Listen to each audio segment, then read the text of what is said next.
Hi, it's Lynne with Soft Squares. I am going to make this quilt that's behind me. This came out of the Quilts on the Double 3-yard quilt book, and I have modified it. Stick around, let's see how we do it.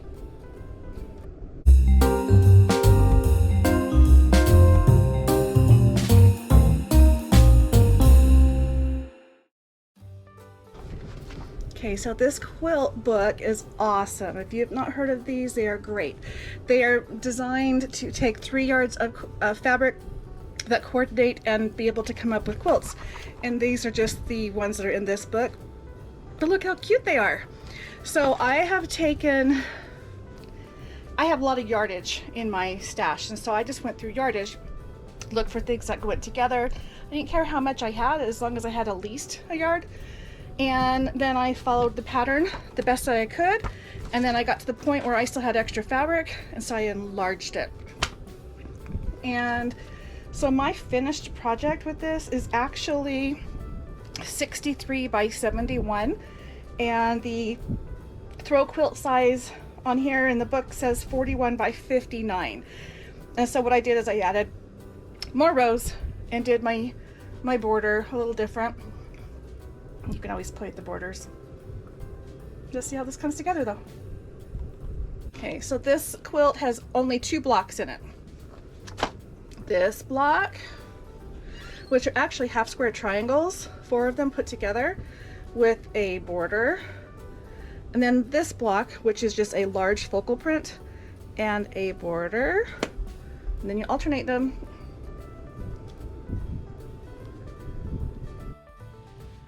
I have gone through, I've cut out all of my pieces. I'm hoping I can make a bigger quilt than just the throw size. So I'm only cutting this size out of the fabric that I have until I know exactly how far I'm gonna go. Because I'm adding some other colors, wanted to stretch it. I believe I'll have enough to go at least 1 row wider, and we'll see if there's more beyond that. But I wanna show you what I've done so far. So it had me make squares in 2 different colors, fold it in half, and sew down both sides of that line. So let me show you what I did. So I just made half square triangles. All right, there we go.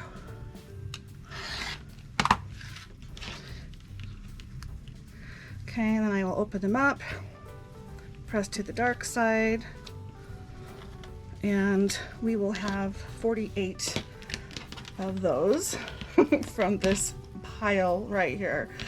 The other part of this block, or this quilt, takes a long strip and 2 small strips width of fabric. I won't give you the dimensions, but and I've done that. So now I'm going to press these back, and then we're going to cut these and then add this to each side of and we're going to have a square block. So let's go ahead and press and cut those.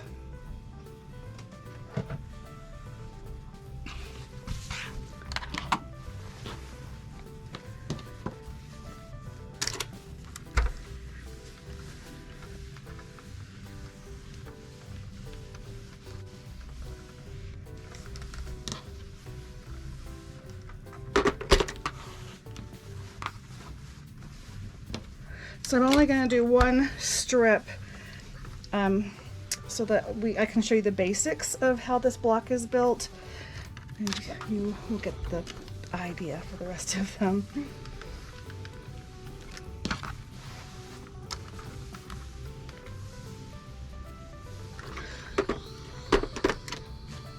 Okay, so here we are with this, and now we are going to be subcutting this.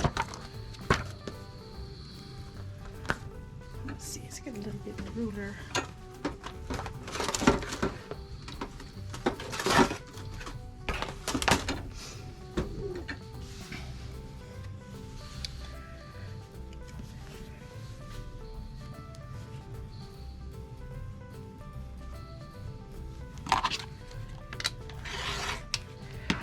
Okay, so I'm going to go through the whole thing of all of the strips because I have several, okay? And we're going to make blocks this size. And then there's additional strips that they had me make. and I will be sewing those on each side of the block and completing my blocks. And then after that, it's just a matter of taking my little blocks over here,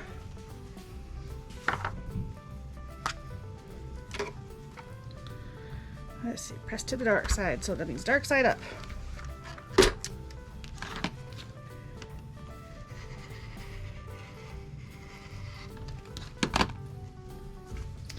And then I'm going to use a square up ruler. There we go. And square these blocks up, but then they're going to be arranged like this.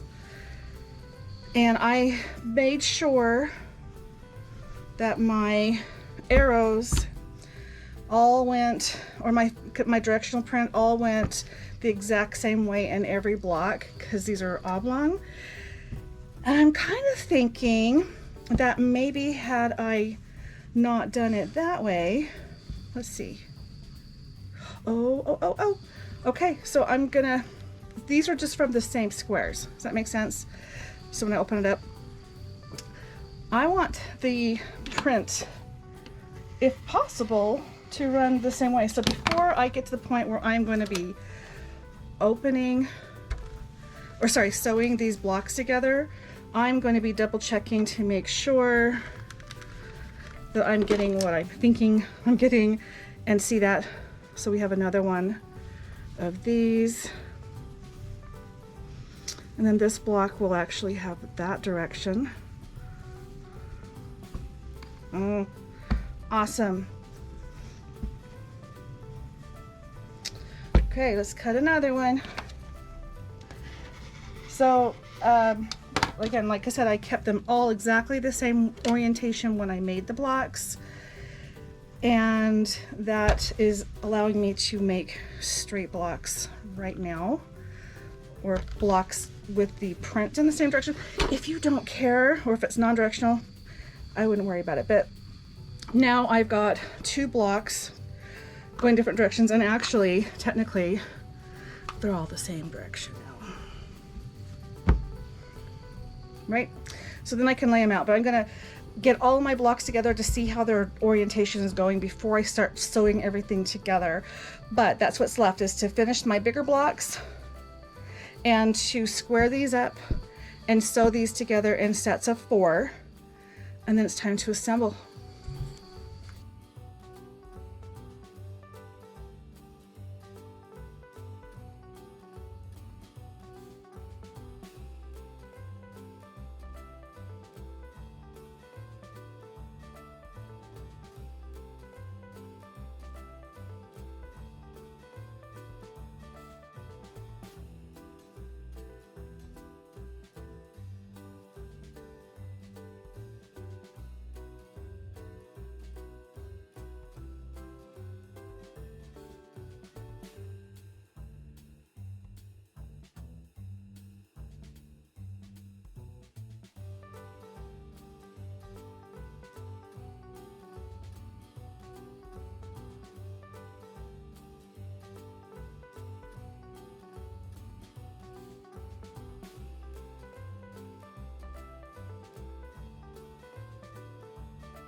Okay, you see what I'm doing here? Okay, so I'm playing with the layout of these blocks. The way I've got it going on right now, I made sure every block was lined the exact same way when I made them into sets. Then I cut them in half, squared them up, and then here we are. So it takes, they're going to be in different directions, but there's a way to control it. And this is because I have a directional print. So anyway, here I've got these opposite corners going left and right, and then these corners going up and down as far as that center print. And then found another one that's just like that. And then here's another block that's coming together. There we go. That's doing the opposite of that. So we've got an up and down here. Let me show you what really this is doing. So if you wanted to, you can make them all be the same direction. You see that?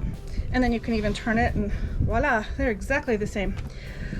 Or you can make it so it's like this, where it's like a pinwheel or a circle. And since this has a definite print in it, they're kind of big. I actually think it looks kind of cool to mix it up. But it really depends on what I'm able to come up with as far as the layout on this. So right now I'm just going to play with it.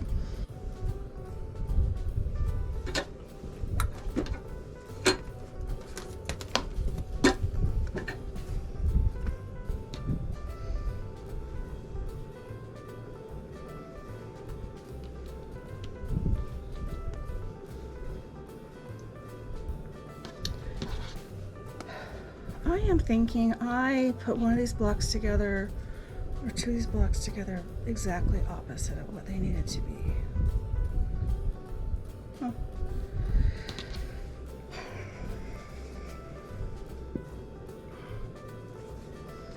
Okay, so we'll have one set that's going the wrong direction. I'm so puzzled.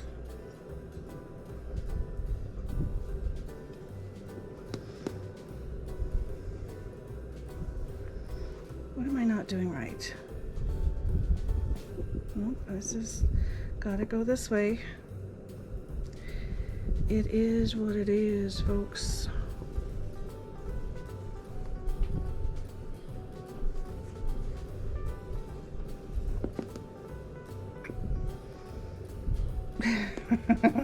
There we go.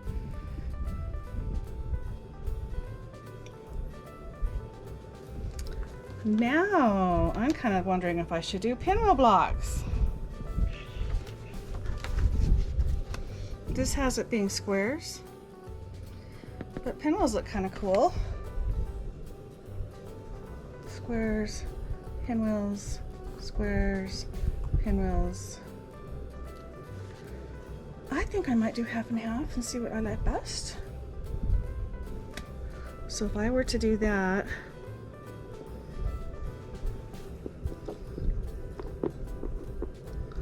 yeah, it still makes all of them exactly opposite from this one.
See how those go in opposite directions? That's what you need. Nice thing is, if you sew them from here and then straight down, you actually have a little thread between that you don't have to take out. Keeps them together, but it also makes it lining up a lot easier. All right, so one of these is done. I did not center that very good. I'm not unpicking it. Let's make a bunch of these.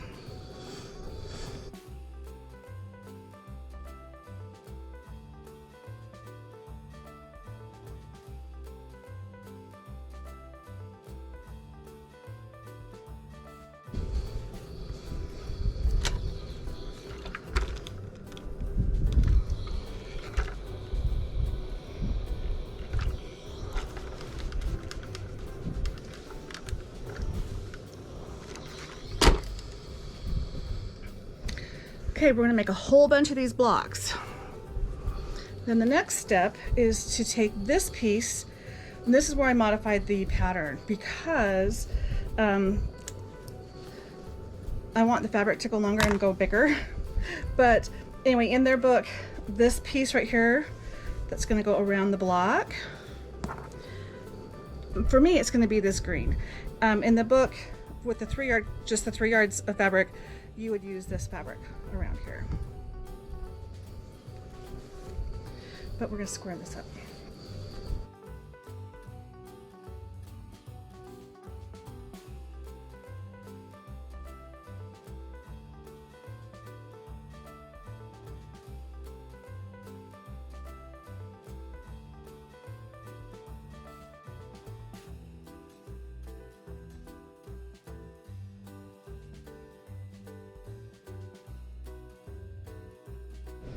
So this is how you chain piece when you are putting your strips together.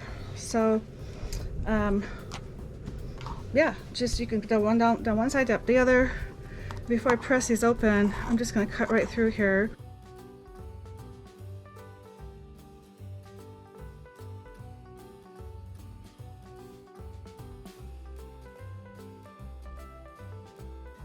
Okay, time to press these open.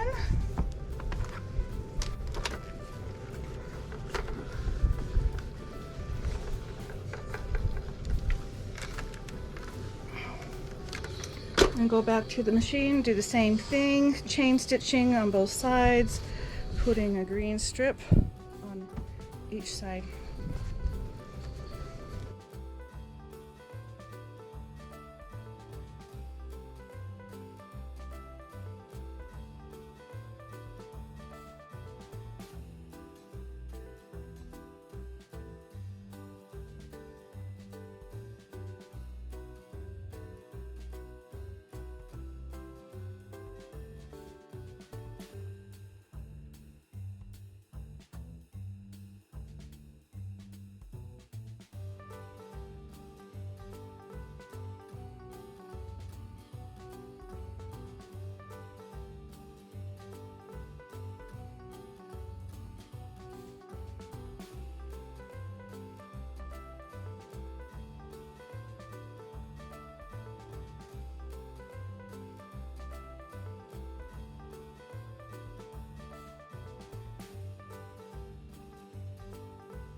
Okay, this is done, and I'm going to use this as my binding. So it's actually going to be the fabric from this little pinwheel in here. And I'm excited to see it done. It's not going to get quilted for a while, but I have got these cut out already, and they're going to stay together until it happens. And I'm done with this quilt.